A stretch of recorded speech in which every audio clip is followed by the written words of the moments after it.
Bien, buenas tardes. Bienvenidos a su clase de computación.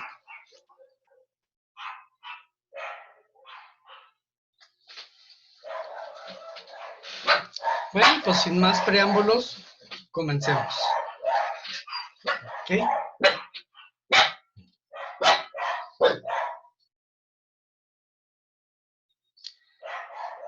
La clase anterior estábamos viendo ya entrando en el tema de Windows que se manejan redes y que para el manejo de las redes pues entonces necesitábamos configurarla y que había dos formas de conectarse a una red, ¿no?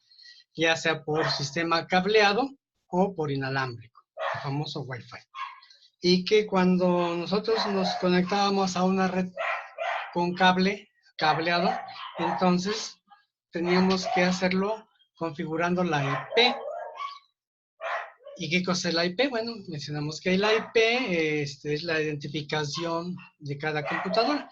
Y tenemos dos tipos de IP, ¿no? La IP interna y la IP externa, que es la IP privada y la IP pública, ¿ok? Entonces, la IP privada va dentro de nuestra red, de nuestra empresa. Y la IP pública es la que manejamos ya a nivel de Internet, ¿ok? Bien.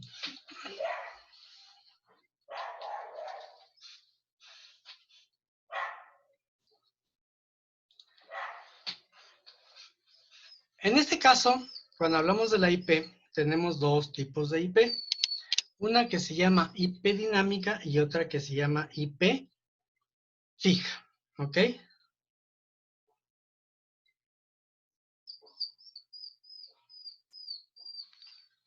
La IP dinámica se genera en forma automática a través de los módems. Cuando nosotros conectamos el cable al módem y encendemos las computadoras, en ese momento se genera la IP dinámica. Esa IP dinámica puede cambiar, ¿ok? Por eso se llama dinámica. ¿Cuándo cambia esa IP? Bueno, pues si ustedes apagan el módem, lo desconectan, pues que es lo mismo, ¿verdad? Entonces, al perder la energía el módem, entonces al encenderlo vuelve a generar otra vez la IP. Y si ustedes están conectados y al otro día que se va la luz, se apaga el módem, les regresa una IP, si les regresa la misma será pura chiripada, no es porque ya quede así asignada, ¿no? En cambio, la IP fija es una IP que ya se le dice al sistema, se le dice a la computadora, que le decimos, mira, tú vas a manejar a esta IP, pase lo que pase, ¿verdad? Y en ese caso, cuando se manejan IPs fijas, entonces lo único que tenemos que tener cuidado es que todas las computadoras que estén conectadas a la misma red, pues deben de tener una IP diferente. No se permite o no se debe de tener dos computadoras con la misma IP. Es como pensar en que hay dos teléfonos celulares con el mismo número, ¿verdad? Entonces, no puede suscitarse esta situación. En algunas ocasiones, cuando se maneja una IP dinámica, el sistema, digamos de forma errónea, vamos a decirlo así, puede duplicar la IP en más de una computadora, tener dos computadoras con la misma IP. Sin embargo, a la hora de entrar a la red y manejarla o querer ya trabajar en ella, el sistema nos va a notificar que existe un número de IP que ya está asignado, o sea, nos está avisando que ya ese número ya está utilizado. Entonces, ahí lo que hay que hacer es buscar la manera de que cambiar el IP a una de las dos y que no estén duplicadas, ¿ok? En la IP fija, pues ya es más difícil que se duplique porque como ya queda guardada esa información, pues es bastante difícil que llegue a suscitarse esta situación. Entonces, digamos que estos son los bemoles que podríamos tener al conectarnos a una red con cable. Cuando nos conectamos a una red inalámbrica, pues tenemos que buscar el nombre del módem y conectarnos. Pero de todas maneras existe la IP. Seguimos teniendo la IP, ya sea cableada o sea de Wi-Fi, de todas maneras existe la IP. Ahora, ¿cómo podemos checar y validar y ver que nuestra IP está, mejor dicho, cuál es, ¿no? El número que nos tocó. Bueno, para eso vamos a ver dónde se puede ver esto de la IP y cómo podemos asignar la IP fija. Aunque normalmente todo eso lo hace la gente de sistemas, pues es conveniente que ustedes conozcan y tengan la idea de lo que está sucediendo. ¿Ok? Vamos a cambiarnos de ventana.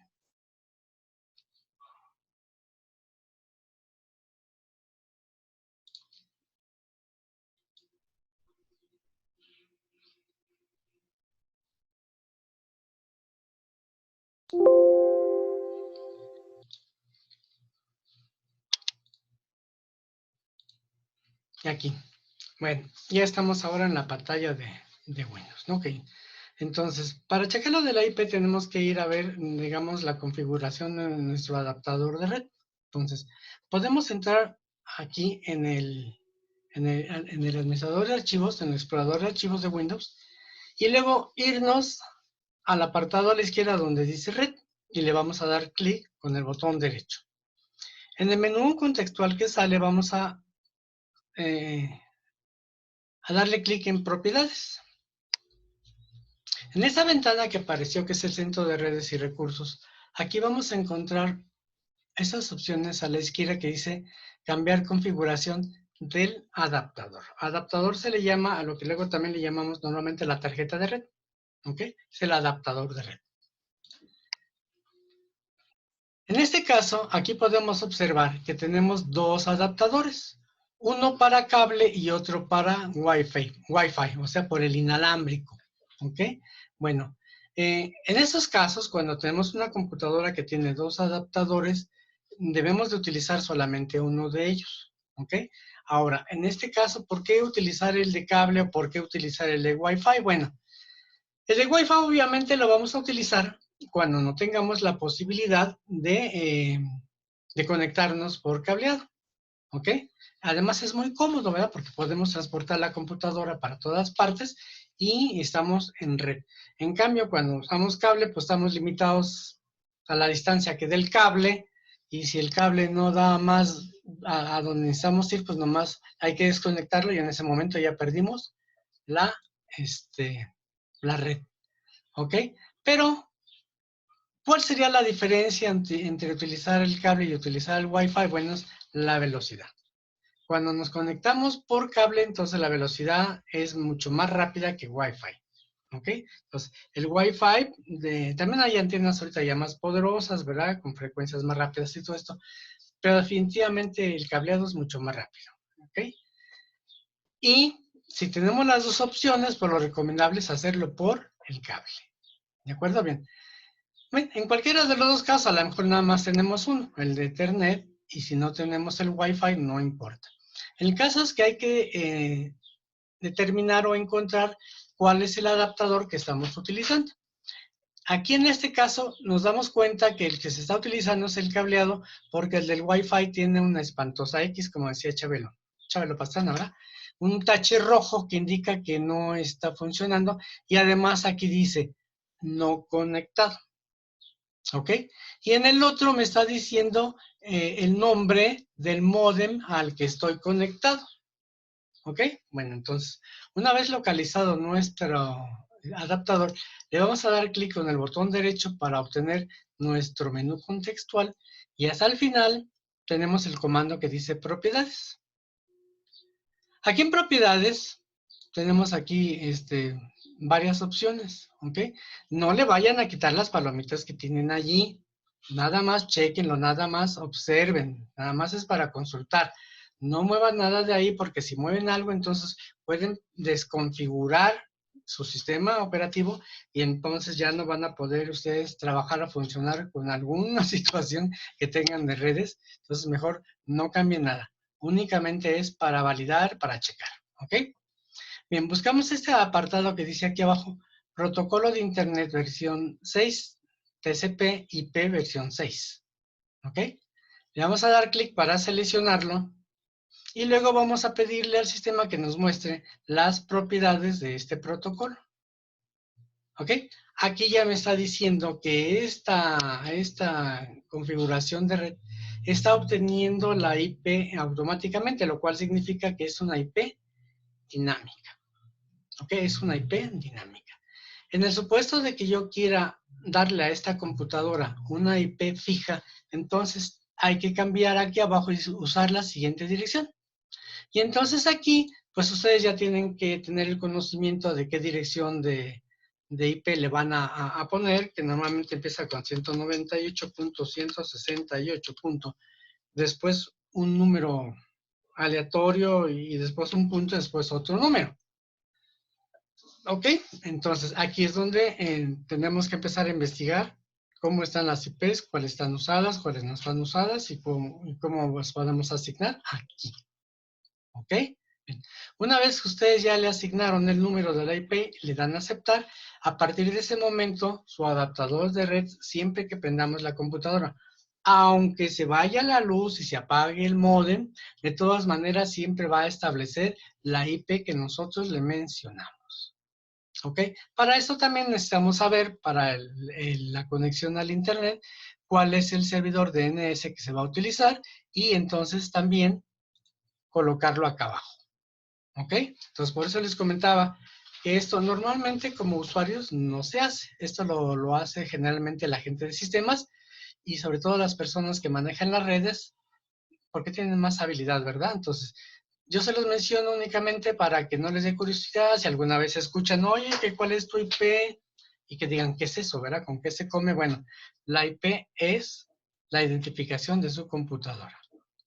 ¿De acuerdo? Bien, ahora, si ustedes quieren saber cuál es la IP que tienen asignada en este momento a su adaptador de red, pues entonces aquí mismo volvemos a utilizar el menú contextual, pero ahora en lugar de entrar a propiedades, vamos a entrar aquí donde dice estado. ¿Ok? Aquí en el estado nos está diciendo que la conexión IPv4 está conectada al internet, lo mismo que la 6. ¿Ok? Y aquí en este botón que dice detalles, si le damos clic, entonces aquí nos va a mostrar cuál es la dirección IP que tenemos. ¿Ok? Y entonces aquí me está diciendo que mi IP es 192.168.1.118. ¿Ok? Y que la puerta de enlace predeterminada para el Internet es 192.168.1.254. ¿Ok? Entonces aquí es donde se puede checar. Cuando nos pregunten, oye, ¿y cuál es la IP de tu computadora? Entonces no se les olvide. Vamos a hacerlo de nuevo. Entramos al administrador de archivos o explorador de Windows. Ajá.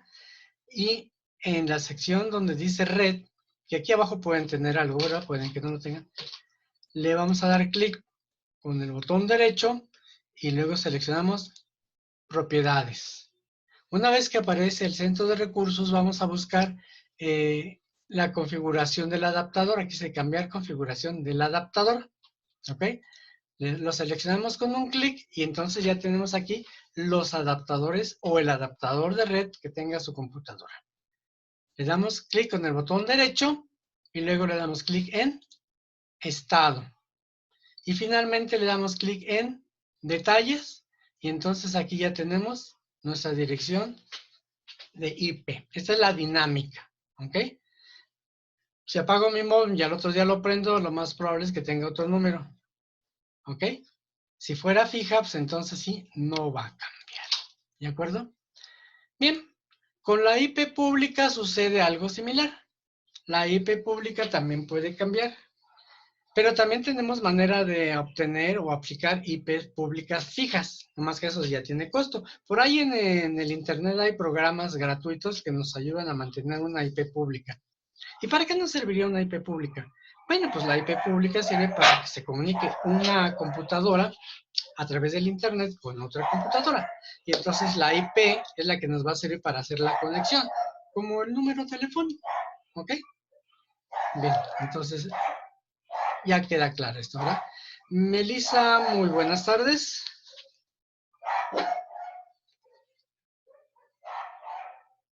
Melissa, ¿no estás ahí?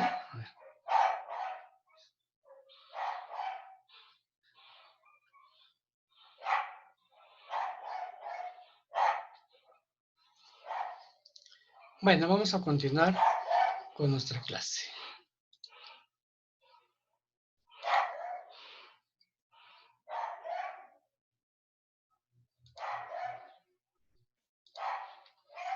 Bien, pues entonces eso fue en cuanto a las redes y así es como se configura en Windows 10. Bueno, ya estamos hablando de Windows 10, ¿ok? ¿Y qué cosa es Windows? ¿Sí? Y así nada más simplemente Windows, sin que sea el 10, el 20, el 30, el que sea Windows. Pues Windows es un sistema operativo para computadoras personales, ¿ok? También hay Windows para los teléfonos celulares, aunque yo no me recuerdo por ahí uno o dos, creo, no estoy seguro si todavía hay el Windows para celulares o ya lo quitaron, ¿verdad? Pero básicamente el Windows se diseñó para las PCs, ¿ok? No nada más para las laptops, para las PCs, ¿ok? Bueno, y este Windows, pues obviamente cuando Microsoft lo diseñó o lo inventó, pues sacó, digamos, la primera versión. ¿Y qué son las versiones? Bueno, las versiones es cada vez que sale uno nuevo, se le va llamando una nueva versión y han venido, últimamente se han venido numerando.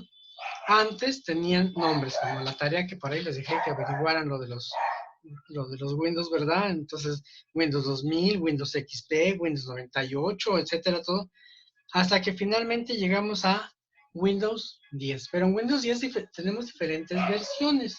Aquí en esta pantalla ustedes pueden observar que tengo aquí anotado que dice Windows 10 Start, Home, un Pro, un Enterprise y un Windows 10 móvil, ¿verdad? Esas son versiones de del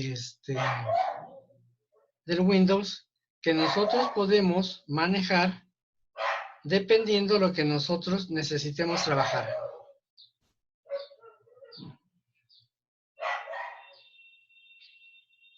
¿Ok? Entonces, dependiendo de lo que nosotros necesitemos manejar, vamos a tener nuestro Windows. Ahora, también estos Windows pues tienen costo, ¿verdad? El Windows 10 Start y el Windows 10 Home están pensados para computadoras que se utilizan en la casa, una sola persona, no en empresas. ¿Qué tendría de diferente, digamos, el Windows 10 Pro, que es el profesional, y el Enterprise, que es el más grandote? Pues la diferencia es que si yo voy a trabajar en mi casa con una sola computadora, entonces no necesito funciones de red. En cambio, si voy a trabajar en una empresa, pues entonces ahí sí necesito que mi computadora pues tenga funciones de red porque voy a trabajar en conjunto con mis demás compañeros y entonces esas funciones son necesarias. ¿Ok? Entonces, esa es la diferencia entre uno y otro. Ajá. Obviamente, también es el costo. Ajá. Algunos programas que están en el mercado traen dentro de los requerimientos que tienen los programas, ahí nos indican qué nivel de Windows es el que necesitamos nosotros para poder utilizar esos programas de aplicación. Entonces, muchas veces vamos a ver que dice requisitos, ¿no? Mínimos. Y nos dicen Windows 10 profesional. ¿Okay? Si nos dicen Windows 10 profesional, significa que el Windows que nosotros usemos para utilizar esos programas deben de tener ciertas características que un Windows Start o un Windows Home no tiene. Y por consiguiente, ese programa, pues lo más probable es que no funcione en nuestra computadora a pesar de tener Windows 10. Entonces, siempre hay que estar muy alertas y muy atentos a estas cuestiones de requerimientos de los programas. ¿Por qué? Pues nos podemos llevar la sorpresa de que compramos una computadora que son muy caras y ya que la compramos para un programa específico, resulta pues que no funciona. ¿Y por qué no funciona? Porque el sistema operativo no reúne los requisitos necesarios. ¿Ok? Bueno, entonces, esto es Windows. Ahorita, bueno, ya está saliendo el Windows 11. El Windows 11, yo aquí les hago el comentario, es un sistema operativo que exige demasiados recursos de hardware. No todas las computadoras pueden soportar el Windows 11, ¿ok? Entonces, tengan mucho cuidado, no se les vaya a ocurrir a ¿cómo se llama? en un momento dado cambiarle su Windows 10 a un 11 porque a lo mejor no va a funcionar. ¿Por qué les digo esto? Porque llegan invitaciones así nada más por internet, llegan invitaciones a los usuarios que tienen Windows y les dicen, oye, mira, ya está el Windows 11, puedes agarrarlo gratis, bájatelo, ¿verdad? Y entonces, pues agarran, lo bajan y luego cuando ya está instalado el Windows, pues resulta que a veces ni siquiera se puede instalar, ¿ok?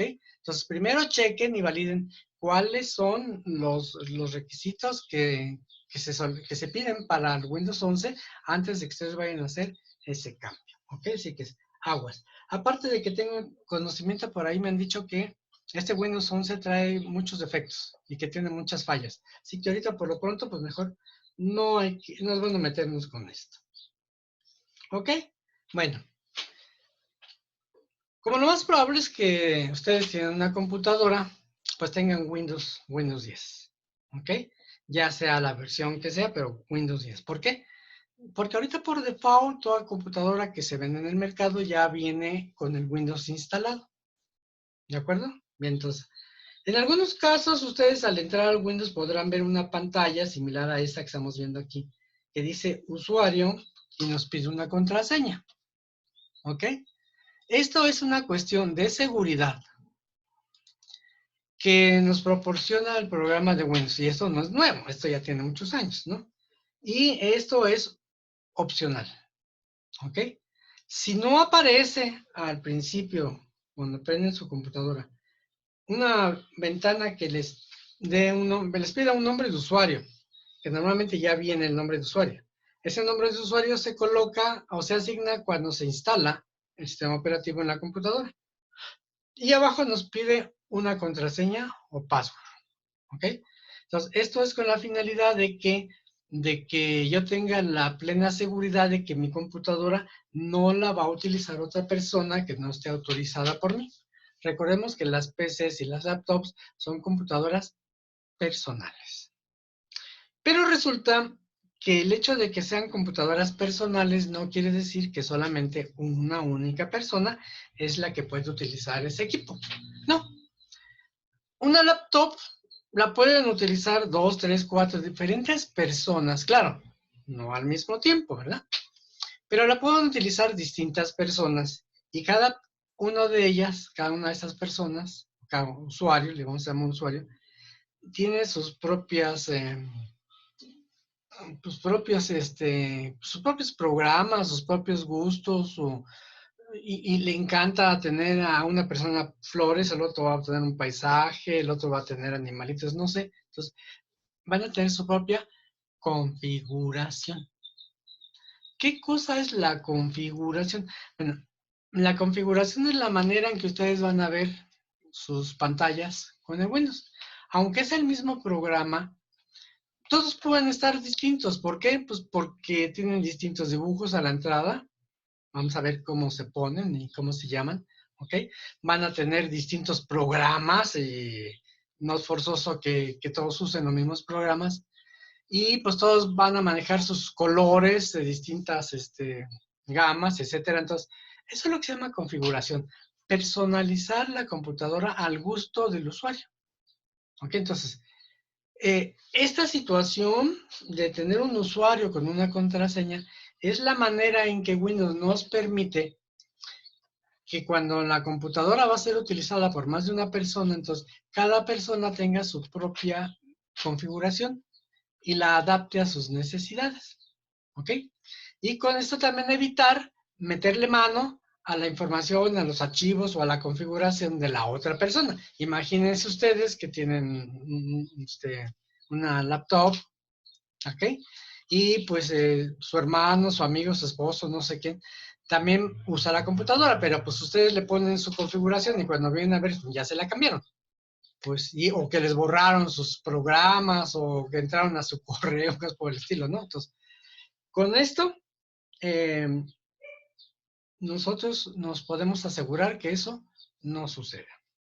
¿Ok? Entonces, pero esto es opcional. ¿Ok? Si en un momento dado a ustedes no les preocupa que alguien utilice su computadora, tienen la seguridad de que nadie va a manejar su computadora más que ustedes, se puede deshabilitar esta opción y entonces entrar directo sin necesidad de poner una contraseña. ¿Ok? Bien. ¿Cómo se pone esto? Bueno, vamos a verlo de nuevo. Vamos a cambiarnos.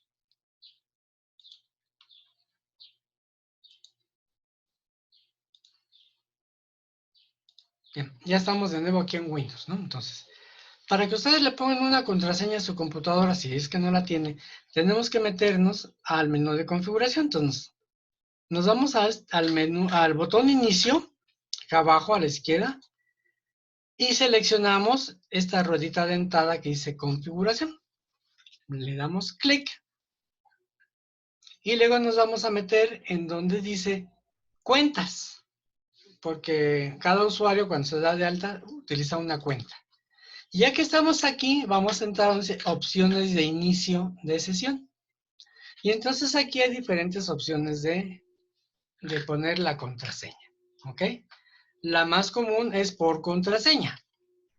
Esta contraseña es una palabra con letras, mayúsculas, minúsculas, con números que ustedes se inventan y que tienen que saber. Es como la contraseña de su teléfono celular o de su cuenta de Facebook o cualquiera de estas. Es una contraseña común y corriente. ¿Ok? También tenemos otro tipo de formas de inicio que aquí están detalladas y dependiendo de las características de su programa y las necesidades que ustedes tengan, las pueden utilizar. ¿Ok? Miren, hay una hasta con huella digital. Hay unas laptops que traen ahí el lector de huella digital, se pone el dedito, pum, y entonces, ¡pras!, ya entra la computadora. Entonces, así de fácil es como se pone la contraseña a la computadora. Y también, si se la quieren quitar, igual, entran aquí, se meten aquí donde dice contraseña, donde la van a establecer, ¿ok? Y entonces aquí ya pueden ustedes decir, buscar, si tienen una contraseña, agregar otra, ajá, y aquí mismo también la pueden quitar. Cuando la tiene, yo aquí no la tengo, ¿verdad? También se puede quitar. Aquí mismo se pone y también se quita. ¿De acuerdo? Vamos a continuar viendo nuestra pantalla de Windows. Entonces, esto fue el inicio. ¿Ok?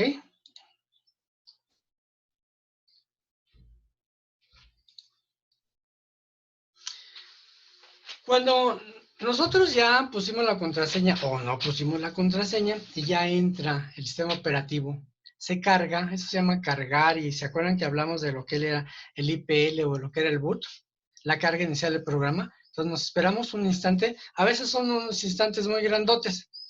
Cuando nosotros encendemos la computadora y se tarda las horas en estar lista, lo más probable es que están entrando las actualizaciones automáticas de Windows. Y ahí sí no nos queda otra más que esperar a que termine el programa. No hay de otra. ¿Ok? Pero una vez que ya está listo, vamos a ver algo similar a esto. Digo similar porque puede ser completamente distinto. ¿Ok? Recuerden, cada computadora, aunque tenga el mismo sistema operativo, se puede ver de una manera completamente distinta. Bueno, esto que vemos cuando entramos a trabajar con nuestra computadora se llama escritorio. Es el escritorio de Windows. ¿Ok? Y todas las cosas que aparecen aquí en nuestra pantalla se llaman elementos. Todos son elementos. ¿Elementos de quién? De Windows. Todo, repito, todo lo que ustedes vean en el escritorio se llaman elementos de Windows. Y todos tienen un manejo similar porque al ser elementos de Windows, todos están sujetos a cierta reglamentación, vamos a decir así, o cierto funcionamiento, porque así lo maneja el sistema operativo. Entonces, lo primero que vemos en un escritorio es todo el dibujote, como este que está en color azul con una ventana, y luego unos dibujitos. ¿Ok? Bien. Este dibujote se llama tapiz. Tapiz como el que se ponía en las paredes antes, antiguamente en las casas, en lugar de pintarlos, les pegaban un papel tapiz. ese papel tapiz que tenía, pues un dibujito, adornitos para que se viera bonito. Pues igual, eso se llama tapiz. Y nosotros podemos seleccionar el tapiz y ponerlo de acuerdo a nuestros gustos y necesidades. Para eso, ¿qué vamos a necesitar? Un gráfico, un dibujo para poder ponerlo. Yo les voy a enseñar aquí cómo se pone, ¿ok? Y todos estos dibujitos que aparecen en esta imagen a la izquierda se llaman iconos, o iconos, como quieran ustedes pronunciarlo, ¿no? Iconos, ¿ok? Y estos iconos pueden estar acomodados en cualquier parte del tapiz. No es forzoso que tengan que estar formaditos así como aquí se van a la izquierda, ¿ok? Bien. Y en la parte de abajo está la barra de tareas. Ojo, porque muchas veces luego le decimos a las personas, oye, búscate ya en la barra de tareas y no saben cuál es la barra de tareas. Se tardan como 2 horas buscándola porque no saben qué es la barra de tareas. Bien. La barra de tareas está ahí abajo, en la parte baja de la ventana. Ahí está la barra de tareas. ¿De acuerdo? Bien. Ahora, eh, el tapiz, como les dije, puede ser un dibujo, una imagen, una foto. Entonces sacan una fotografía, pum, la ponen como tapiz en su computadora. ¿Ok? O puede ser un gráfico. Y los iconos son dibujitos chiquitos. Siempre van a ser chiquitos, no van a abarcar toda la pantalla. ¿Ok? Y estos iconos, como les dije, que pueden estar colocados en cualquier lugar. Aquí tenemos otro ejemplo. ¿Ok? Es otro tapiz en el mismo escritorio. Y la disposición de los iconos es distinta. Esa se puede acomodar de acuerdo a los gustos de cada persona. Pero estos iconos, ¿qué son? ¿Qué representan? Bueno, los iconos pueden representar 3 cosas. ¿Ok? Estos dibujitos, llamados iconos, podemos tener, que puede ser, uno de ellos puede ser un acceso directo. ¿Ok?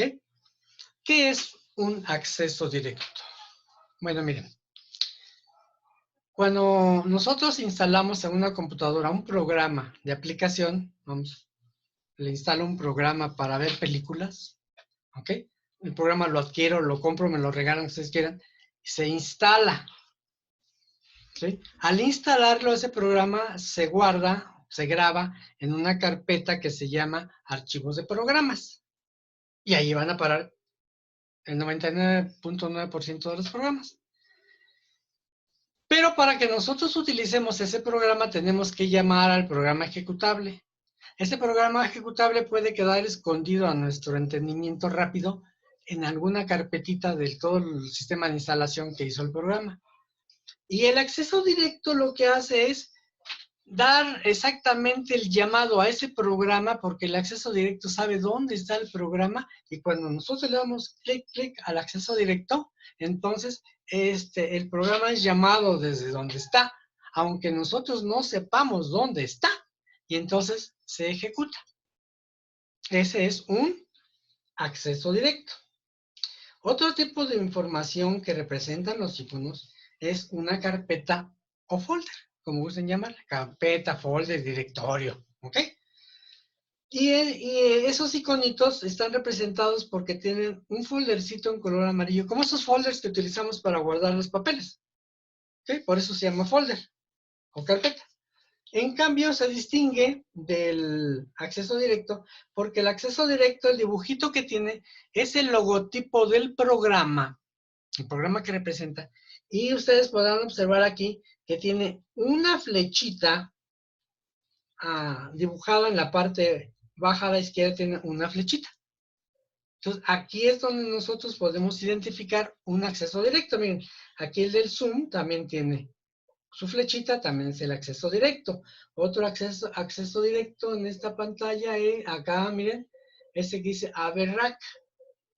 ¿Ok? Entonces, el dibujito nos va a ayudar a indicarnos de qué se trata. Entonces, los folders, pues tienen de dibujo un folder de esos de papel de color amarillo. Bueno, ahora ya hay de colores, ¿no? Pero un foldercito en color amarillo. ¿Ok? Y el tercer elemento que nos puede representar un icono es un programa o un archivo. ¿ok? Un programa o un archivo. Y hay que aprender a diferenciar qué cosa es un programa y qué cosa es un archivo.